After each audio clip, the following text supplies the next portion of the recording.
Hello everyone, my name is Rick, and this video is my entry into the Down and Dirty Weathering Contest 2, being hosted by Ron's Trains and Things, and being sponsored by Midwest Model Railroad. The car that I've chosen for the contest is an Athearn ready-to-run 55-foot ACF center flow hopper. This particular car is the club car for the Burlington County Model Railroad Club, and was produced in 2013. I purchased several of these cars and I needed to renumber them. So at the same time, I went ahead and upgraded the trucks, couplers, and wheel sets before beginning the weathering process. Okay, so here's the actual car that I'm going to be weathering for the contest. As you can see, if I zoom in here, I've renumbered it to RVL 201316. And other than that, no changes have been made to the car. So this is the car that I'm going to start with. While researching examples of real-world weathering that occurs on the prototype, I found numerous images of light weathering, such as this Anderson's Rail Group number 10743 and this American Car and Foundry number 5501. I also found a number of examples of heavily rusted and worn cars, such as this Interstate Commodities number 7029, Anderson's Rail Group 1001, and Central Transportation 201600. I decided that the CSX 201600 was most representative of the result I was looking to achieve, and I will use this as my primary reference while weathering my hopper. First step is to go ahead and disassemble the model. So I'm going to remove the trucks, the couplers, the roof walk, and then all of the hatches before I start the weathering. So give me a minute and I'll be right back. What I did is as I mentioned, I disassembled the car, taking off the trucks, the couplers, and the roof walk.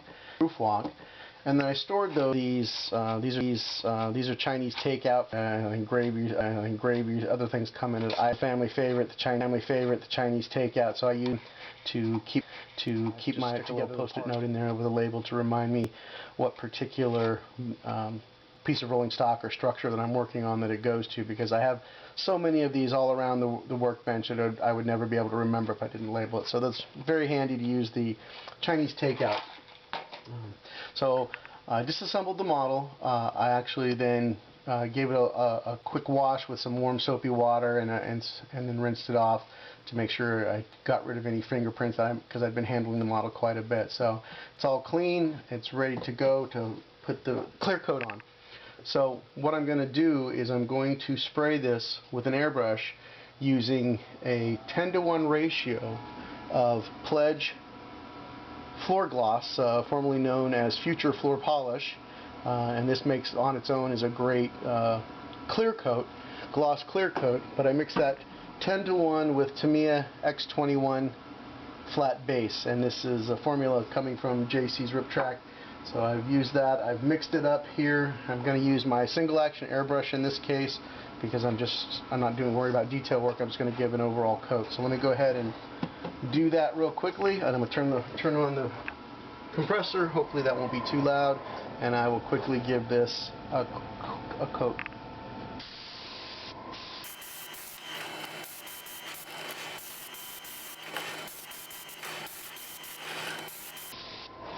Okay, I'm going to let that dry, and I think I'm going to give it one more coat. So after I've let it dry, I've given it the second coat.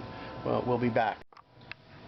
Okay, so now we're at the workbench proper, no longer at the paint booth. Second coat of clear coat. I think I failed to mention that in the previous video, that the 2-to-1 ratio of Future Floor Polish to X21 flat base gives you a satin finish, and the satin finish is what's recommended for this next step, which is fading. So what we're going to do is a technique called dot fading, which utilizes oils. So I picked up this set of oil paints from, I think, Amazon.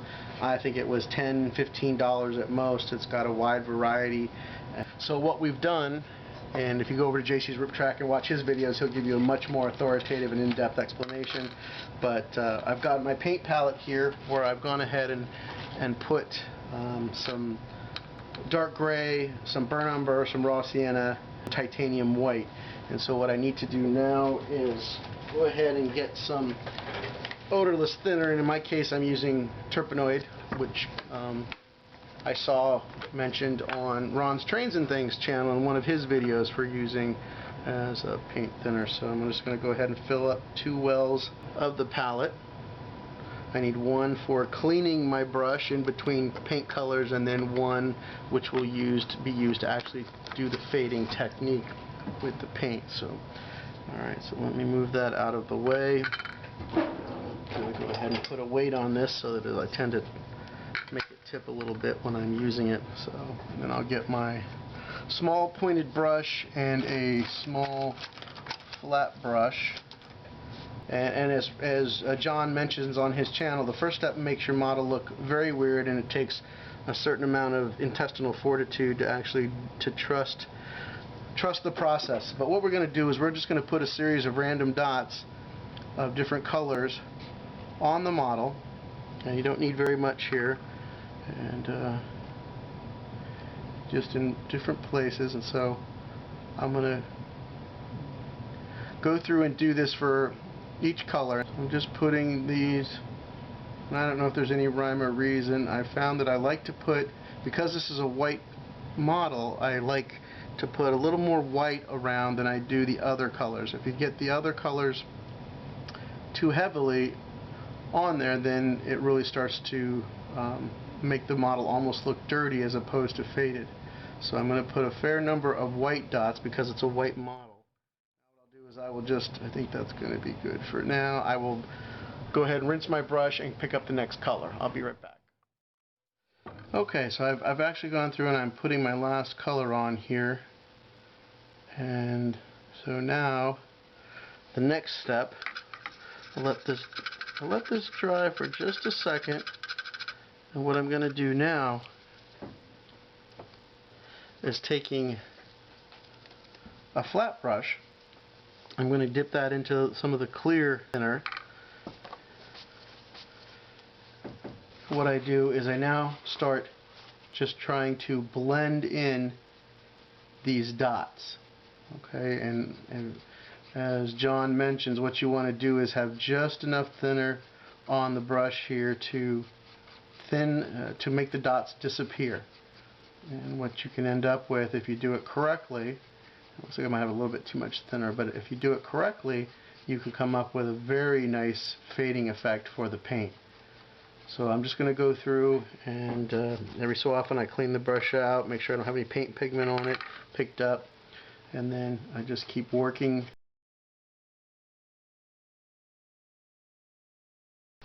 towards getting that faded effect that I'm looking for.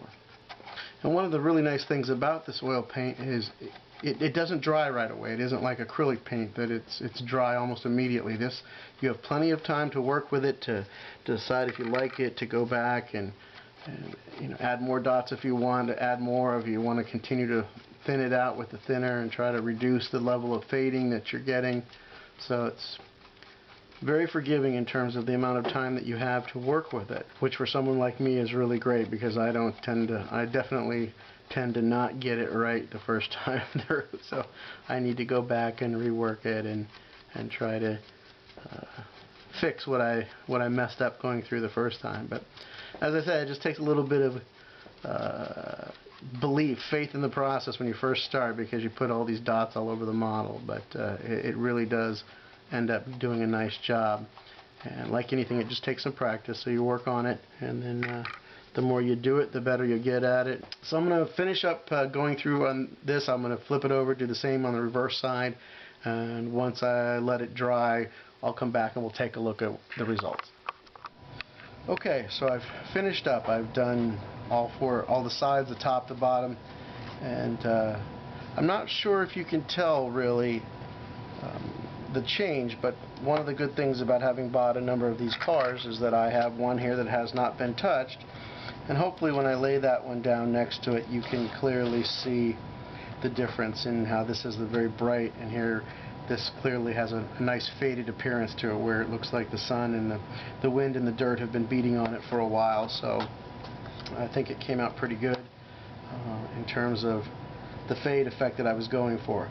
So now what I need to do is I'm going to go ahead and give this another clear coat, and this time it'll be just a gloss clear coat, so it'll be straight future floor polish, and that will be in preparation for the next step, which is to do a pin wash. So I'm going to not bother to show you guys another airbrushing step, but I will go ahead go over to the paint booth, hit this with a couple of coats of clear coat, and then I will be back. For the pin wash step, the materials that I'm going to use is I have my paint palette. I'm going to use some Payne's Gray from my oil paints. And what I'm going to do is I'm going to take just a little bit of this and I'm going to mix it into one of these wells. Get it such that there's enough pigment in it that it'll actually have the effect that you're looking for, but it also needs to be thin enough so that it works as a wash. And what I'm going to try to achieve with this wash is just try to highlight the detail parts of the model, try to infer some shadows and give some depth. As John mentions on his channel, you're really trying to make the model look big, and you're doing that by using the wash to provide depth. Use a small point brush to apply the wash, and then at a subsequent step we're going to use the flat brushes to do some feathering. I went ahead and gave the model a clear coat, a gloss clear coat, so that the wash will flow across the surface of the model and into the collection points, which is the goal, and not spread out across the surface. Okay, so now that I have the wash ready, you apply the wash only at points where you want to highlight detail. You don't spread it across the whole model. So I'll be looking to just pick some spots where I want to highlight the detail of the model. And if you find if you have a situation where it doesn't seem to be flowing the way that you want, you can wet the surface of the model with just a little bit of thinner, and that should help it run the way you want it to. Okay, so I'm just going to go across, picking some different spots where I'm looking to highlight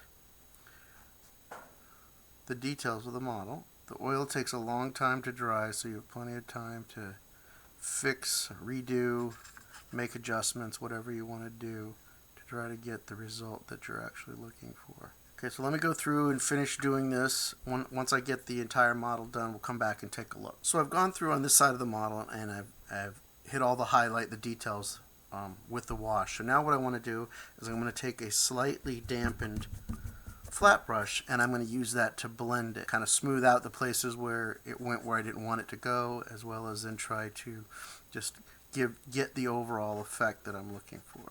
And again, just trying to get the pin wash to highlight the details and give some size to the model. Okay, so I finished blending in all of the pin wash across the model. I don't know how well you'll be able to see it. So now what I'm going to do is I'm going to hit this with another clear coat in preparation for the next step. The next thing that I'm going to do is I'm going to try to simulate some paint chipping, particularly the logo and the painted markings chipping down to the white paint that's below them. And then after that, move into trying to simulate some chipping of the paint all the way down to the bare metal. For simulating chipping down to the white, I've got some Badger Model Flex Antique White, and I just have a little piece of craft foam that I've torn up into an odd shape. And so I'm just going to dip that into my paint here, just not having dab off a little bit. And then I'm going to start just trying to apply onto the model.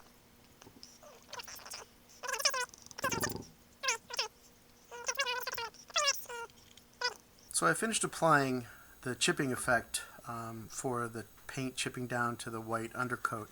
I don't know if you can, how well you can see that.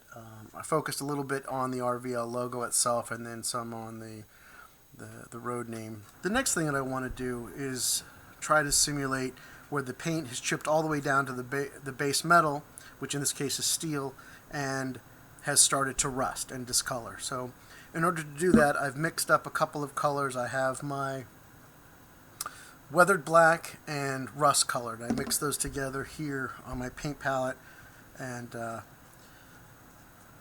did a couple of tests down here underneath to try to see. My first test here was clearly too much black and not enough rust, but now I've got, I don't know if you can see that, this one here I think looks pretty good, so I'm going to go with that. I went to a different sponge this time, just tore off another piece, random shape, get that, dab it off really good, and now I'm going to try and simulate some rust.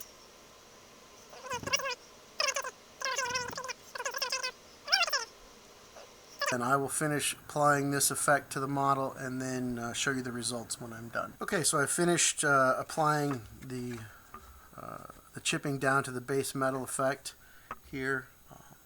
So now what I'm going to do is give this another clear coat in preparation for the next step, which is another oil-based step. So in reviewing the video I've shot so far, it's obvious that you guys have not been able to see hardly anything that I'm actually doing, and my apologies for that. I'm shooting this video with a Microsoft LifeCam Web Cam, so and I had a little tripod that it was on, but I really didn't have the ability to move in and out, so now I've kind of attached the LifeCam to a desk lamp that's on one of those adjustable arms. So now I'll be able to, bring the camera out and back in, and I mean, it'll be a little jumpy, and I apologize for that, but at least I'll be able to get down in here and let you guys actually see what I'm doing. And so here you can see the work that I've completed so far through the chipping, the fading, the chipping that we've done. To add the effects of rust streaking, what I'm going to use is I'm again going to use an oil base, and I'm going to be using this burnt sienna to simulate the rust. So let's go ahead and get started. So let me zoom in this time so you guys can actually see something that I'm doing. Okay, so what I'm going to do for the rust streaking is taking my point brush, I'm going to apply some of the burnt sienna in the places where I want to be able to simulate the paint streaking. So a couple of places that I know that I want to apply that here is here near the panel seams. And in the places where I've added some additional, little bit heavier rusting, I want to use that as a good place to a streaking effect, rust streaking down. So in some of these places where I've added just a little bit heavier effect.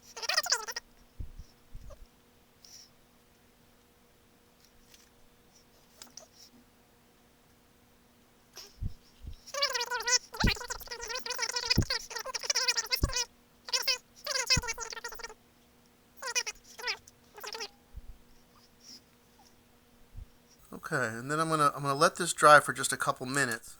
Okay, so we've let that dry for a few minutes, and we're ready to try and get the streaking effect. So using a dry flat brush, I'm just going to lightly go over it and looking to, like I said, give that streaking effect.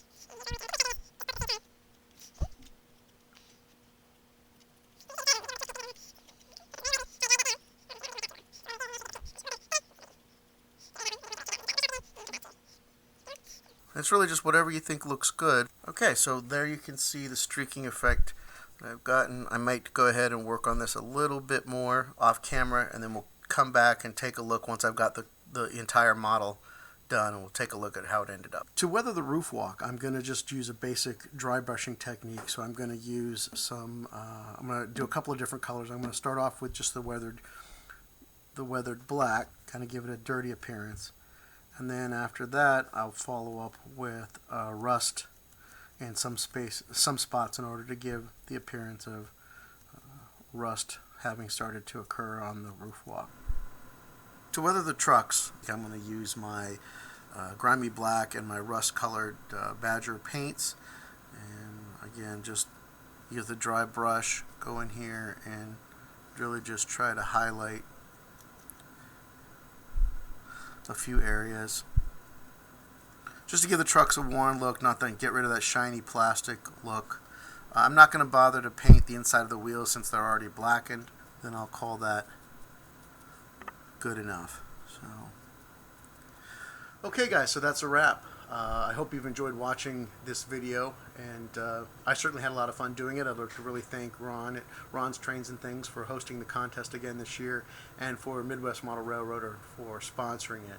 I'm going to close out the video now with a couple of still shots of the model as it ended up, and finally a couple of run-by shots on my layout. I think you guys will understand what I mean when you see it. So thanks again for watching, and good luck to all the contestants.